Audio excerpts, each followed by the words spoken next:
O que é e para que serve a pirâmide de testes? É isso que você vai aprender nesse vídeo. Só que antes eu queria te pedir para se inscrever aqui no canal. É uma forma de você acompanhar os novos vídeos que eu vou postar e que eu sempre preparo com muita dedicação para você. Também te peço para deixar o like aqui no vídeo. É uma forma de fazer com que o YouTube, essa plataforma, reconheça mais esse vídeo e entregue para mais pessoas interessadas nessa informação. Então, fez isso? Beleza? Bora direto para o conteúdo.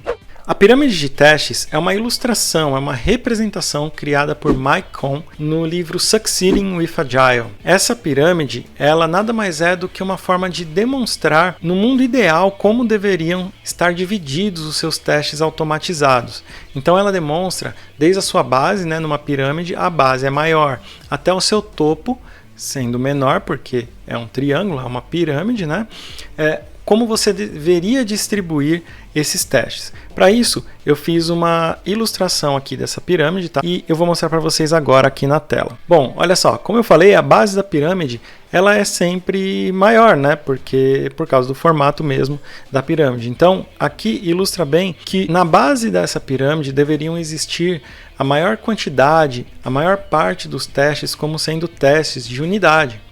E quanto mais alto você sobe nessa pirâmide, maior é o nível de integração entre as partes de um sistema. Por isso que, quanto mais abaixo na pirâmide, maior a quantidade de testes, porque uma vez que os testes não tenham muitas integrações entre si, eles são mais isolados, além de serem mais rápidos de executar, tem menor probabilidade de ocorrer aqueles testes flake que a gente chama, que são os testes que falham não porque realmente encontrou um bug, mas sim porque aconteceu alguma coisa não estava integrada corretamente, alguma coisa estava fora do ar e o teste falha, demonstrando ali um falso positivo, Você encontrou um bug, mas na verdade não era bug.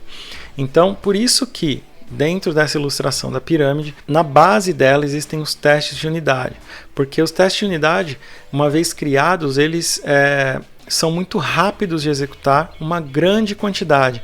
Até mesmo por isso tem essa representação aqui de apenas um pacotinho de dinheiro aqui, Ele é mais barato, porque você executa uma grande quantidade em pouquíssimo tempo. E boa parte das regras de negócio, boa parte das validações necessárias a serem feitas num sistema, é possível já testar via teste de unidade. O teste de unidade ele tem por característica testar a menor parte ali de um sistema, podendo ser, por exemplo, uma função que tem ali um objetivo bem específico, ela pode ser testada por meio de um teste de unidade. E criando esse teste que não envolve abrir o sistema, se você é iniciante na área de testes, talvez você veja a automação como sendo ali a tela mexendo sozinha, mas um teste de unidade não abre tela, não abre a interface, e sim ele executa somente o código daquela função e vê se retorna corretamente. Então, um exemplo clássico, Se eu tenho uma função que soma dois números, no teste de unidade você chama essa função, passando dois números, por exemplo, 2 e 2, e verifica se o retorno foi 4. Tá bom? Então, por isso que você pode criar muitos testes e esse processamento é muito rápido. Então, por isso tem até um coelhinho aqui, na figura, porque são testes mais rápidos. E como eu falei, conforme você vai subindo na pirâmide, os testes possuem um pouco mais de integração e tendem a ficar mais caros e mais lentos de executar. Então, aqui no meio da pirâmide nós temos os testes de integração ou testes de serviço, testes de API, A gente fala dessas mais variadas formas. Então, nesses testes, normalmente, as unidades já estão conversando entre si, elas não estão sendo testadas isoladamente, mas muitas vezes nem é necessário abrir uma tela, por exemplo. Você apenas verifica se um componente, se uma unidade está chamando corretamente a outra, se elas estão, se a integração entre elas está funcionando corretamente, tá? Então, já existe um nível de integração entre as unidades maior, Porém, você ainda não precisa abrir a tela, você executa assim muito mais rápido testes de integração, por exemplo, testes de API, do que testes envolvendo a tela. E aqui no topo da pirâmide nós temos os testes end-to-end, os testes de ponta a ponta, ou também chamados os testes de UI, né, de interface de usuário, né, ou User Interface, que são aqueles testes que a gente está mais acostumado a ver primeiro quando falamos de automação, né, que seria abrir a tela e executar como se fosse o usuário final utilizando aquele sistema. Esse teste, por mais que o primeiro contato de muitos de nós com a automação seja com esse tipo de teste, ele é, falando em termos de testes automatizados, o mais caro possível, né? Porque ele depende de tudo funcionando corretamente, todas as unidades ali integradas, o ambiente funcionando corretamente, toda a massa de testes disponível, tudo redondinho para que o teste realmente vá de ponta a ponta e seja verificado se o resultado lá no final foi realmente o esperado. Então, no mundo ideal, teríamos que ter muitos testes de unidade, um pouco menos testes de integração e o que não for possível cobrir com teste de integração e unidade, criarmos em testes end-to-end. Eu costumo ver essa pirâmide como um objetivo a ser seguido, como um alvo. Por exemplo, sempre que você for automatizar testes, pense na pirâmide e sempre tente jogar os testes que você precisa fazer o mais para baixo possível dentro dessa pirâmide. Então isso serve de guia, mas muitas vezes você pode ter uma certa limitação nisso, dependendo de como é o processo na empresa na qual você trabalha. Pode ser que você não tenha como criar testes de unidade, que normalmente são testes que são de responsabilidade do desenvolvedor mesmo. E isso também chega a ser, de certa forma, um problema em muitas situações, porque muitos desenvolvedores não estão acostumados a criar testes de unidade. Em contrapartida, é a camada que mais necessitaria de testes, levando em consideração a pirâmide. Então vamos supor, na sua empresa, se você estiver ali atuando com essa questão da distribuição dos testes, né, montando uma estratégia para isso, tenta jogar sempre o mais para baixo possível, dentro do que fizer sentido. Mas se, por exemplo, você não tem como automatizar de unidade, o que você pode fazer é compartilhar a informação com a sua equipe de que seria bacana termos testes de unidade, porque é a base da pirâmide. Então agora você já tem esse conhecimento.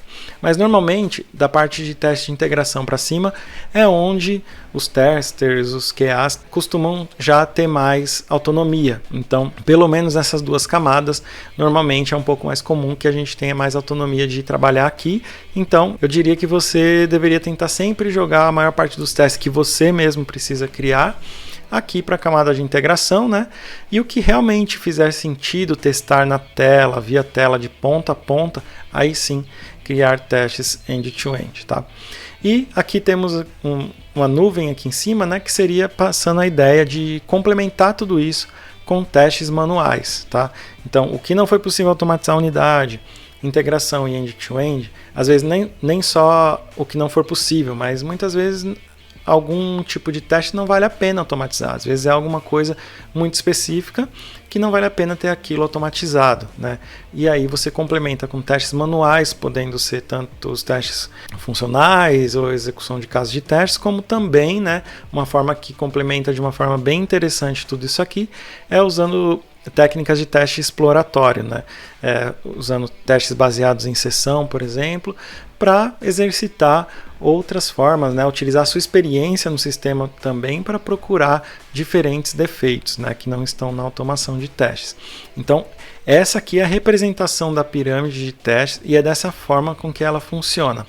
Eu vejo que normalmente a gente, né, da área de testes pensa muito em automação, falando aqui do end-to-end, né, apesar dele ser a camada onde menos deveria ter testes automatizados, por ser mais custoso e mais lento, muito porque a gente ainda sofre um pouco com o histórico de que muitos de nós viemos de testes manuais, né, e passamos a ter mais contato com a parte técnica há alguns anos atrás, né, que a parte de automação vem ganhando cada vez mais força.